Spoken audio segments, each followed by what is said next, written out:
everybody. Paul Diebold, Irvington Historical Society. We're here in the historic Irvington neighborhood in Indianapolis, Indiana. And this morning I have just a very brief presentation for you. And I'm going to start by reminding you of the significant things that are going to be happening today that relate to the property that's behind me, which is the home of George W. Julian and, of course, Grace Julian Clarke. And you can see to my right here behind me the edge of a historical marker. We're not going to reveal that just yet, because at 11:30 today, if you live in central Indiana, bring your mask, come out to Irvington, and you can see the dedication of this historical marker to Grace Julian Clarke, suffrage leader for Indiana. Also, I wanted to give a plug to Samson Livingston and his presentation on through two eyes. That's the word through, number 2, eyes. And you can go to their website. He has an excellent presentation, way better than anything I can do, about the property that we'll probably post a link to it. But if you're familiar with his presentations, they're great. Please enjoy one of his presentations about this property. If you don't live in central Indiana, when you want to know more about the historical marker, Jackie Swihart is going to do a Zoom presentation that you can get to through the Historical Society's Facebook page at 2 p.m. Indianapolis time. And that is going to be about the undefeatable Grace Julian Clarke.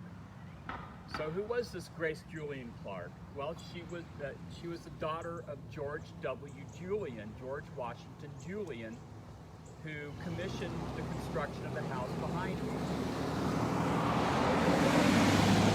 Wait for the truck there. George W. Julian was from Centerville, Indiana. He was a brother to Jacob Julian, one of the co-founders of Irvington. They had a law practice together, and George W. Julian was a member of the Free Soil Party. He, among other things, suggested an amendment to give women the right to vote.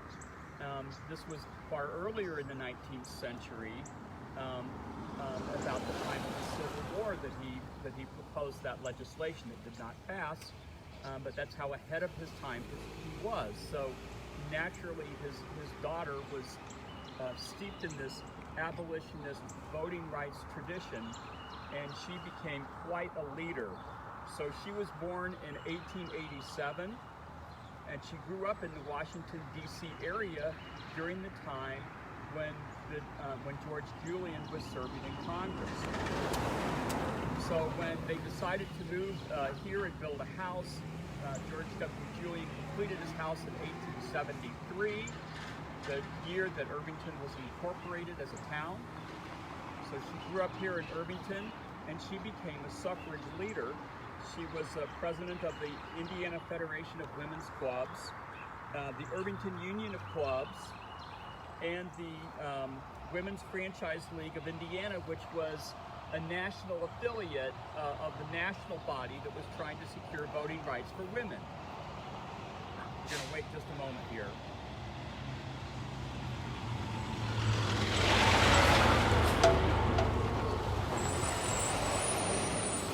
Got a big power and light truck over time. Sorry about that, folks.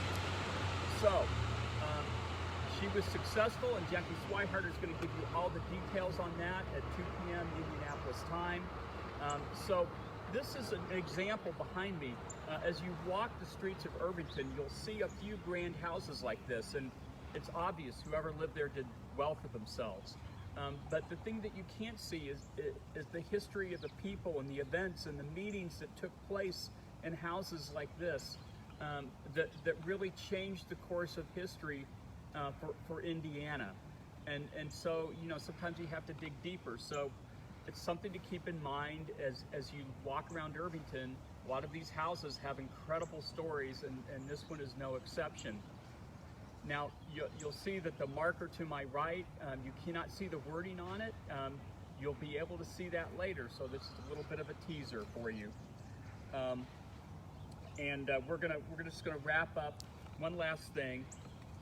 So my new book, Greater Irvington, and this is a proof of the book. This is what it's going to look like. Greater Irvington Part 2. Let me get a little closer. And here's some of the historic photos, some of the things you'll see in this book. It's about the architecture and development of Irvington, and it is available for sale through the Society's website. You can get to that through our web page, or through our Facebook page rather, and you can order this book in advance. So I'll close with one last plug for us then. Of course, in these times, we need your support. If you can become a member or give us a donation, we greatly appreciate it. Here is how you get to our webpage and do that. So everybody have a great day. Maybe hope to see you at 11:30 or on Zoom at 2 p.m. for those great presentations. Take care, everybody. Stay safe. See you next time.